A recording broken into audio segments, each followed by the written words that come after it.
संबंध धृतराष्ट्र ने पूछा था कि युद्ध के लिए एकत्र होने के बाद मेरे और पांडु के पुत्रों ने क्या किया। इसके उत्तर में संजय ने अब तक धृतराष्ट्र के पक्ष वालों की बात सुनाई। अब पांडवों ने क्या किया उसे 5 श्लोकों में बतलाते हैं। Relation Dhritarashtra had asked what the sons of Pandu and me did after gathering for the war. In reply to this, Sanjaya narrated the story of those on Dhritarashtra's side till now. Now what the Pandavas did is described in 5 verses. ततः श्वेतैर्हैर्युक्ते महति स्यन्दने स्थितौ माधवः पाण्डवश्चैव दिव्यौ शंखौ प्रदध्मतुः। 14 Tata Shvetarhayaryakt Mahati Sayandane Sthita Madhava Pandavascave Divya Shankha Pradadmatu। 14 इसके अनंतर सफेद घोड़ों से युक्त उत्तम रथ में बैठे हुए श्री कृष्ण महाराज और अर्जुन ने भी अलौकिक शंख बजाए।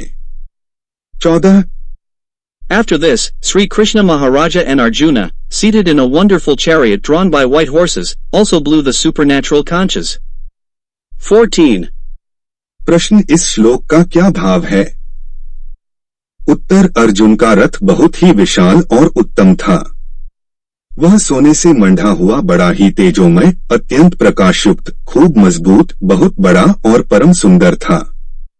उस पर अनेकों पताकाएं फहरा रही थीं। पताकाओं में घुंघरू लगे थे। बड़े ही दृढ़ और विशाल पहिए थे। ऊंची ध्वजा बिजली सी चमक रही थी। उसमें चंद्रमा और तारों के चिन्ह थे और उस पर श्री हनुमान जी विराजमान थे। ध्वजा के संबंध में संजय ने दुर्योधन को बतलाया था कि वह तिरछे और ऊपर सब और 1 योजन तक फहराया करती है। जैसे आकाश में इंद्रधनुष अनेकों प्रकाशयुक्त विचित्र रंगों का दिखता है, वैसे ही उस ध्वजा में रंग दिख पड़ते हैं। इतनी विशाल और फैली हुई होने पर भी न तो उसमें बोझ है और न वह कहीं रुकती या अटकती ही है। वृक्षों के झुंडों में वह निर्बाध चली जाती है, वृक्ष उसे छू नहीं पाते। 4 बड़े सुंदर, सुसज्जित, सुशिक्षित, बलवान और तेजी से चलने वाले सफेद दिव्य घोड़े उस रथ में जुटे हुए थे। ये चित्ररथ गंधर्व के दिए हुए 100 दिव्य घोड़ों में से थे। इनमें से कितने भी क्यों न मारे जाए, ये संख्या में 100 के 100 बने रहते थे, कम न होते थे और ये पृथ्वी, स्वर्ग आदि सब स्थानों में जा सकते थे। यही बात रथ के लिए भी थी। महाशून्य उद्योग 056 खांडववंदाह के समय अग्निदेव ने प्रसन्न होकर यह रथ अर्जुन को दिया था। महाशून्य आदि 0225 ऐसे महान रथ पर विराजित भगवान श्री कृष्ण और वीरवर अर्जुन ने जब भीष्म पितामह सहित कौरवसेना के द्वारा बजाए हुए शंखियों और अन्यान्य रणवाद्यों की ध्वनि सुनी, तब इन्होंने भी युद्धारंभ की घोषणा करने के लिए अपने अपने शंख बजाए। भगवान श्री कृष्ण और अर्जुन के ये शंख साधारण नहीं, अत्यंत विलक्षण, तेजोमय और अलौकिक थे। इसी से इनको दिव्य बतलाया गया है। Question: What is the meaning of this shloka? Answer: Arjun's chariot was very huge and excellent.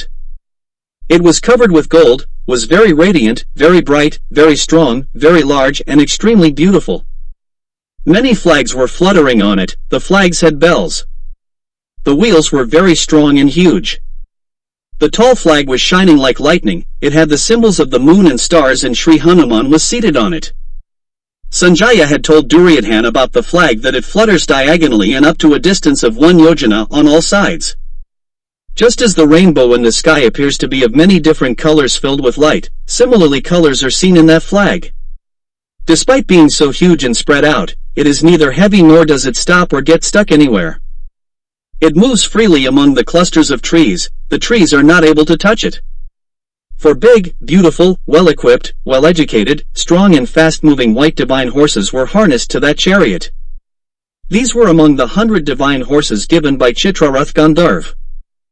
No matter how many of them were killed, they remained in hundreds. They were not less and they could go to all places like earth, heaven etc.